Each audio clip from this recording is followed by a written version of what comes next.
Welcome to my channel. I hope कि आप सब ठीक ठाक होंगे। आज का हमारा टॉपिक है यूपीआई पेंशनर्स मुतवज्जे हों यूपीआई पेंशन के हवाले से ब्रेकिंग न्यूज़ अपडेट। टॉपिक के जाने पढ़ने से पहले आपसे रिक्वेस्ट करते हैं कि अगर आप चैनल पर नए हैं तो चैनल को सब्सक्राइब कर लें ताकि सरकारी मुलाजमीन और पेंशनर्स के हवाले से आने वाली हर न्यूज़ अपडेट से आपको बाखबर रखा जा सके। तो बढ़ते हैं आज के टॉपिक के जाने। यूपीआई पेंशनर्स के हवाले से ब्रेकिंग न्यूज़ अपडेट आपके साथ शेयर करते हैं। वफाकी हुकूमत आजरान की अदम दिलचस्पी, यूपीआई पेंशन फ़ंड ख़त्म होने का खदशा। वफाकी हुकूमत ने 30 बरस से यूपीआई की मसावी इमदाद बंद कर रखी है और इसका खमियाजा मुस्तकबिल करीब में लाखों पेंशनर्स को भुगतना पड़ेगा। आजरान की अक्सरियत भी कानून शुकनी पर आमादा मुलाजमीन की रजिस्ट्रेशन पेंशन यकीनी बनाने के लिए माहाना कंट्रीब्यूशन की अदायगी नहीं कर रहे। निजी शोबे में खिदमात सर अंजाम देने वाले रजिस्टर्ड मुलाजमीन को रिटायरमेंट के बाद ताहयात पेंशन फराहम करने वाले कौमी इदारा employees old age benefits institution UPI ज़ेर निगरानी वज़ारत समंदर पार पाकिस्तानी मतरक्की इंसानी वसाइल हुकूमत पाकिस्तान ने माह फरवरी 2024 की पेंशन की अदायगी के लिए अपने मुकर्रा बैंक अल-फलाह लिमिटेड को 4 अरब 69 करोड़ रुपए का पेंशन फंड जारी कर दिया है, जिसके ज़रिए मुल्क भर में 4,21,894 बूढ़े माजूर और बेबकान पेंशनर्स मुस्तफीद होंगे। यूपीआई के साबिक अफसर ताल्लुकात आमा और director social safety network Pakistan Israr Ayubi ने तफसीलात से आगाह करते हुए बताया कि यूपीआई 4 लाख से ज़ायद पेंशनर्स को कम से कम 10,000 रुपये माहाना ताहयात पेंशन अदा कर रहा है,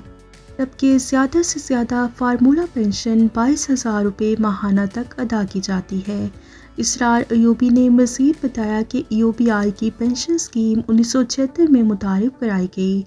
ताकि सरकारी मुलाजमीन की तर्ज पर निजी शोबे के मुलाजमीन को भी रिटायरमेंट के बाद ताहयात पेंशन फराहम की जा सके।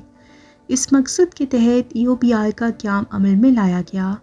वफाकी हुकूमत और आजरान को इस पेंशन मंसूबे का माली सरपरस्त मुकर्रर किया गया था और वफाकी हुकूमत पर सालाना बुनियाद पर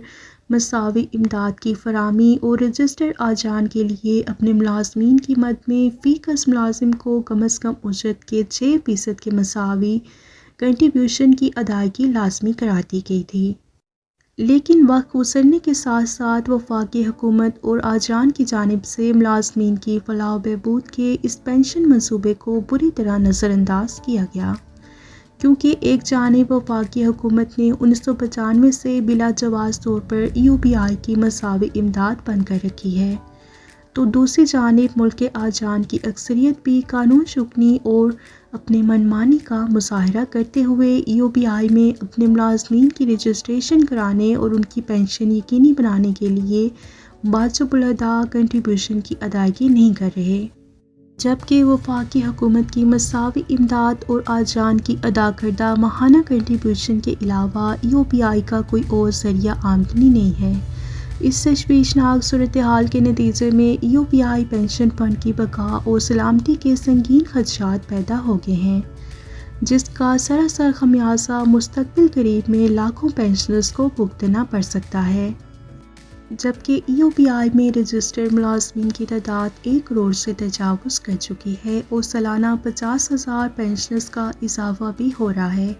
लेकिन इन तमाम तर नामज़द हालात और महदूद वसाइल के बावजूद यूपीआई हर माह लाखों पेंशनर्स की कफ़ालत करके अपना कौमी फ़रीज़ा खुश असलूबी से सरअंजाम दे रहा है। यूपीआई की जानिब से फराहम करदा माहाना पेंशन फ़वाइद से नागहानी सूरत हाल में किसी एक रानी के यके बाद दीगरे कम से कम 3 अफराद मुस्तफीद होते हैं, जो कि इस बदतरीन महंगाई के दौर में लाखों रिटायर्ड मुलाजमीन की अशक-जोई करने के मुतरादिफ है। इसरार अयूबी ने पेंशन मंसूबे की तफसीलात से आगाह करते हुए बताया कि इस पेंशन मंसूबे के तहत गैर शादीशुदा बीमादार शख्स की वफ़ात की सूरत में उसके वालिदैन को 5 बरस की महदूद मुद्दत तक पेंशन अदा की जाती है। अगर किसी मुलाजिम को दौरान मुलाजमत माजूरी लाहक हो जाती है तो ऐसी सूरत में 5 बरस की बीमाशुदा मुलाजमत और इसके साथ کنٹریبیوشن کی بنیاد پر اور اس کے طبی معائنے کے بعد اسے معذوری پینشن ادا کی جاتی ہے، جو معذوری برقرار رہنے کی صورت میں تاحیات بڑھاپا پینشن میں تبدیل ہو جاتی ہے، جبکہ کسی بیمہ دار شخص کی دوران ملازمت وفات کی صورت میں اس کی کم از کم 36 ماہ کی بیمہ شدہ ملازمت اور اس کے ساتھ ادا شدہ کنٹریبیوشن کی بنیاد پر اس کے شریک حیات کو باعزت زندگی گزر بسر کے لیے تاحیات پسماندگان پینشن ادا کی جاتی ہے، اور اسی طرح سے کسی بیمہ دار شخص یا پینشنرز کی وفات کی صورت میں اس کے شریک حیات کو بھی 100% کی شرح سے تاحیات پسماندگان پینشن ادا کی جاتی ہے، جس کی ادائیگی کا اطلاق متوفی کی تاریخ وفات سے کیا جاتا ہے، اور خدا نخواستہ پینشنرز اور شریک حیات دونوں کی وفات کی صورت میں ان کے کسی ایک نامزد بچے کو بلوغت کی عمر تک اسی شرح سے پینشن ادا کی جاتی ہے۔ EOBI کے پینشنرز کے لیے ہر 6 ماہ بعد اپنے بقیہ حیات ہونے کے ثبوت کے طور پر ان کی بینک الفلاح میں بائیو میٹرک تصدیق لازمی ہے، بصورت دیگر ایسے پینشنرز کی پینشن عارضی طور پر معطل کر دی جاتی ہے۔ یہ تھی EOBI پینشنرز کے حوالے سے اہم ترین نیوز اپڈیٹ جو کہ آپ کے ساتھ شیئر کی گئی۔ ویڈیو کو لائک اور شیئر کر لیجئے، اگر آپ چینل پر نئے ہیں تو چینل کو سبسکرائب کر لیں۔ ملتے ہیں نیکسٹ ویڈیو میں، تب تک کے لیے ٹیک کیئر، اللہ حافظ، اللہ نگہبان۔